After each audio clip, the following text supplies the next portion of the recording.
Vote আর একটা সরকার গঠনের জন্য ভোট। তা আমরা যতদূর জানতে পেরেছি, সংস্কারের জন্য যে গণভোট ছিল সেই গণভোটের পক্ষে হা ভোট বেশি পড়েছে। এই জন্য আমরা দেশবাসীকে আন্তরিক মোবারকবাদ জানাই। যদিও অফিসিয়ালি এটা ডিক্লেয়ার করা হয় নাই, শেষ পর্যন্ত কি হয় সেটা আমরা দেখার অপেক্ষায় আছি।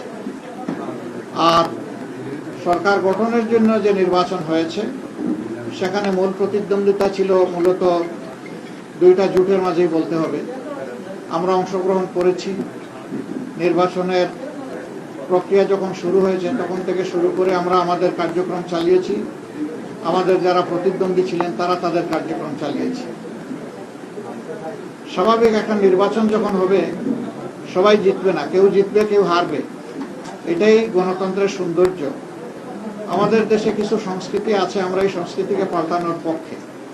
তবে আমাদের কিছু অবজারভেশন আছে, সেই অবজারভেশনগুলো আমরা জাতির সামনে তুলে ধরার পক্ষে, যাতে ভবিষ্যতে একই অন্যায়ের বা সীমালঙ্ঘনের পুনরাবৃত্তি না ঘটে।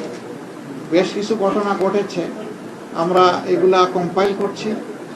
আমরা আমাদের পরিসরে আবার বসবো। আজকে তো এই পরিসরে আমাদের বিস্তারিত আলোচনার সুযোগ ছিল না, কারণ এখন পর্যন্ত বেশ কিছু আসনে আমাদের জানা মতো আমরা এগিয়ে আছি এবং গণনাও কমপ্লিট।